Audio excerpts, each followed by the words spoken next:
네, 반갑습니다. 오늘은 파월 미 연방준비제도이사회 의장과 트럼프의 갈등, 그리고 미국의 보호무역주의 강화, 이른바 보복관세죠. 이것들이 한국 경제에 미치는 영향, 이런 것들을 좀 간략하게 설명하겠습니다. 트럼프는 파월이 금리를 꾸준히 유지하는 것에 대해서 지금 계속 공격하고 있습니다. 지난주에도 연준은 금리 동결을 발표했죠. 그래서 고집불통 얼간이다. 예, stubborn moron. 너무 늦었다. too late. 너무 화가 난다. too angry. 너무 바보 같다. too stupid. 너무 정치적이다. too political. 이런 식으로 했죠. 지금 현재 미 연방 준비제도의 연방금리는 4.25에서 4.5입니다. 이거를 3%대로 낮춰라 이렇게 주장하고 있습니다만은 그럴 수가 없는 게 이게 대법원에서 연방 대법원에서 임기를 마음대로 임기 전에 자를 수 없게 그런 판결도 있습니다. 어떤 영역에서 그럼 둘이 갈등하느냐. 일단 금리죠. 금방 얘기한. 트럼프는 3%대로 유지해라. 파월은 안 된다. 그러면 시장 변동성이 너무 크고 금리 인하가 아직 시기상조다. 그 다음에 인플레이션은 트럼프는 통제가 잘 되고 있다, 사라졌다 이러지만 파월은 아니다. 목표치 2.6에서 2.7이거든요. 상회하고 있다. 그리고 관세 때문에 물가 상승이 잠재적으로 또 오를 거다. 그리고 관세에 대해서도 트럼프는 일자리 보호, 무역적자 축소를 위해서 관세는 당연한 거다. 미국 수익 창출에 기여한다. 하지만 파월은 관세가 경제 불확실성, 잠재적 인플레이션 압력의 원인이다. 그래서 신중한 평가가 필요하다. 그 다음에 연방준비제도 독립성에 대해서도 트럼프는 대통령 경제 목표에 부합해야 한다. 마치 재작년인가요? 우리나라 독립헌법기관이라고 하는 감사원장이 나와가지고 비슷한 얘기를 했죠. 대통령 국정 철학에 맞는 일을 하는 거다. 미친 소리를 트럼프도 하고 있습니다. 하지만 파월은 연방준비제도 독립성이 중요하다라고 주장하고 있어요. 해고할 수는 없습니다. 말씀드린 것처럼 미국 대법원이 대통령이 정책적 의견 불일치만을 이유로 의장을 해임할 수 없다고 판결했습니다. 그래서 법적 선례가 있습니다. 그래서 정당한 사유, 포커스로만 임기 만료 전에 해임할 수 있다고 규정했으니까 그건 불가능할 겁니다. 자, 그러면 이제 트럼프 관세가 미국 주요 산업에 모두가 다 플러스냐? 그건 아닙니다. 보시면 제조업은 관세로 인한 추정 비용이 2%에서 4.5% 상승할 거라고 보고 있습니다. 그래서 고용 영향은 임금이 정체되고 해고, 공장 폐쇄 이런 것들이 일어나고 철강 부문 관세를 50%로 올렸는데 여기서 창출된 일자리보다 더 많은 일자리가 손실될 거다 이렇게 얘기하고 있습니다. 그 다음에 자동차 부품에 대해서는 미국 기업이 관세로 인해서 2에서 4.5% 이상 더 비용이 증가한다. 건설 역시 2에서 4.5%, 컴퓨터 및 전자제품 제조도 2에서 4.5% 이런 식의 전망치가 나와 있습니다. 그 다음에 경제적으로는 관세는 수입품에 대한 세금이잖아요. 그러면 그걸 누가 지급합니까? 미국인들의 주머니에서 나갑니다. 그래서 예를 들어서 일본 자동차 수입품에 대해서 15% 관세는 소비자한테 평균 차량 가격을 $1,500에서 $3,000 인상시킬 걸로 예상이 됩니다. 그래서 이번 무역전쟁 관세 예일대학교 예산연구소 한번 말씀드린 적이 있는데요. 단기적으로 물가가 1.8% 상승할 거다. 미국 가구당 $2,400의 소득 손실과 맞먹는다. 이렇게 분석하고 있습니다. 그 다음에 글로벌 공급망 경제 안정과 상호작용을 망치고 있다. 뭐 이런 전망도 있고요. 자, 그러면 미국 무역 보호주의가 한국에 미치는 영향은 뭐냐? 아시겠지만 15% 관세로 막았어요. 하지만 3,500억 달러의 투자 약속을 했습니다. 그리고 1,000억 달러의 미국산 액화 천연가스 또는 기타 에너지 제품 구매를 하기로 했습니다. 자, 아직 양국 대통령이 만나서 정상회담을 하고 사인을 아직 하지 않고 있고 세부적으로는 아직 협상 중입니다. 아주 미세한 것까지는 결정된 건 아닙니다. 자, 그러면 보시면 우리나라에는 그러면 어떤 영향을 끼치는가? KDI 한국개발연구원 분석에 따르면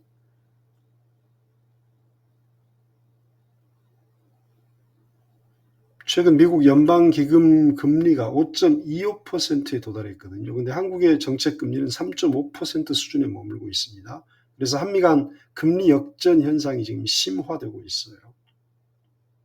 최근 역전이 한미 금리 차이가 가장 크게 벌어진 사례이기도 합니다. 그래서 이런 추세는 한국이 현재 인플레이션 그리고 성장 전망 같은 경제 상황에서 정책 금리를 인상하기 어렵게 만들죠. 반면 미국 연준은 올해 한두 차례 추가 금리 인상을 시사하고 있어서 상당 기간 이 금리 역전 현상이 지속될 거로 예상하고 있습니다. 이 금리 역전은 단기 및 장기 시장 금리에 즉각적인 영향을 끼친단 말입니다. 그래서 포트폴리오 투자 흐름 같은 글로벌 자본 흐름에 영향을 미칠 수도 있습니다. 그러니까 미국이 만약에 금리를 인상하면 미국 달러 표시 채권 수익률이 높아지겠죠. 강달러, 환차익에 대한 기대를 높이니까 국제 자본이 다시 미국 자산이나 달러 표시 자산으로 이동할 가능성도 있습니다. 그래서 이것은 한국에서 미국 자본이 포트폴리오 유출 가능성이 있을 수도 있다.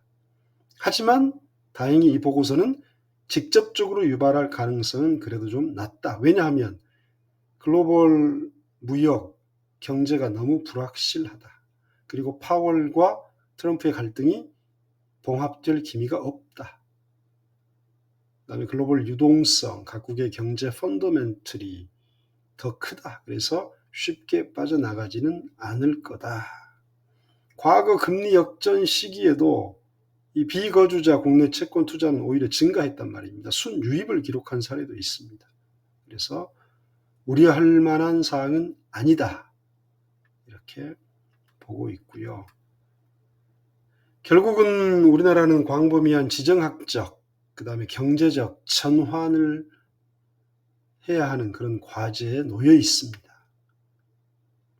제조업 종사자 비율이 1989년 최고치 28%를 찍고 나서 계속 감소하고 있단 말입니다.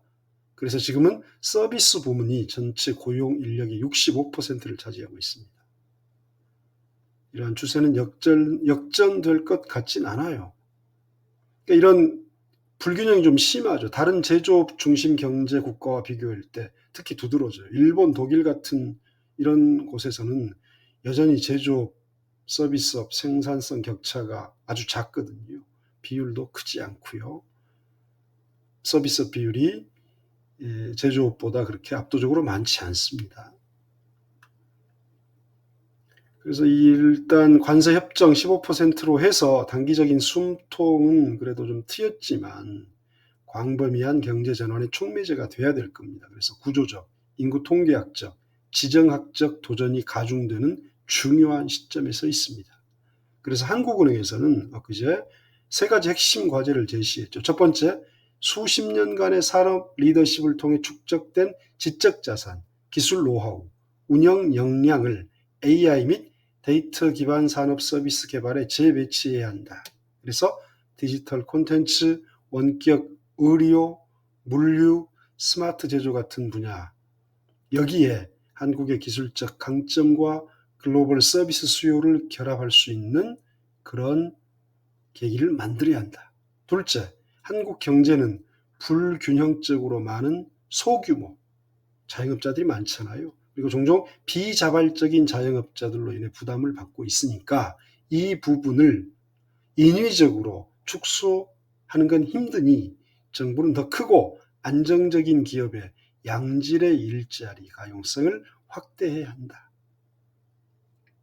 그리고 세 번째, 스타트업 및 사업 전환에 대한 제도적, 재정적 지원을 강화해서 광범위한 경제 활력을 만들어내야 한다. 이렇게 강조하고 있습니다. 충분히 합리적으로 이해될 만한 이야기입니다. 그래서 결론적으로 트럼프와 파월의 경제정책에 대한 근본적인 철학적 대립은 불가피합니다만 자를 수는 없습니다. 그래서 불확실성은 앞으로 1년간 파월이 임기를 계속 활동한 계속될 겁니다. 트럼프 관세 정책은 국내 일자리 보호, 미국 국내 일자리 보호, 무역 적자 축소라는 명확한 목표에도 불구하고 실제로는 뭐 한다? 아까 말씀드린 것처럼 미국 제조업에 오히려 투입 비용을 증가시키고 결국 소비는 미국 국민들이 하니까 미국 국민들의 주머니를 터는 소비자에게는 숨겨진 세금으로 작용한다. 그래서 가계소득을 실질적으로 감소시키는 역효과를 지금 낳고 있습니다. 이것은 보호무역주의 정책이 복잡하게 얽힌 글로벌 공급망 그리고 현대 경제의 상호 의존성을 간과했기 때문이다. 그래서 의도치 않는 부정적 결과를 초래할 수 있는 거죠. 자, 미국을 제외한 나머지 국가들과 뭘 하겠습니까? 미국의 가급적 수출을 줄이고 글로벌 공급망을 다른 나라, 이익이 되는 나라 한 푼이라도 적은 국가에서 찾겠죠. 한미동맹이 혈맹이라고 했는데 이번 이런 조치로 미국 정책 변화가 상당한 영향을 끼칠 것 같아요.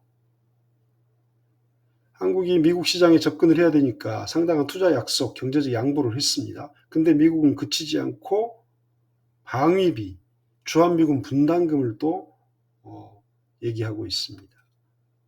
이것은 동맹 관계를 깨는 것이고 우리도 좀 더 세게 나가야 할 필요성이 있다. 자, 그래서 중앙은행 독립성 수호, 우리 마찬가지 미국이 세계 1위 대국이 그래서는 안 되겠죠. 그다음에 관세 숨겨진 비용에 대한 인식을 회상시키는, 환기시키는 사건이었다. 그리고 글로벌 공급망 회복력을 강화해야 하는데 국가적 역량을 다해야겠다. 그리고 한국 경제 구조 개혁을 가속화시켜야겠다. 수출 의존도는 좀 줄이고 서비스 부분 생산성이 좀 낮으니까 높여야 되고 제조업을 좀 더 강화시켜야겠다. 그리고 첨단 산업들에 대해서 AI, 빅데이터들과 연관시키는 산업을 집중적으로 육성해야겠다. 그리고 외화 조달 비용 관리에 대한 전략적인 개발이 좀 필요하다. 그리고 국제협력 그리고 다자주의를 강화해서 미국 중심의 수출, 중국 중심의 수출을 좀 완화시켜야겠다. 이 정도로 정리하겠습니다. 오늘은 여기서 마치겠습니다. 감사합니다.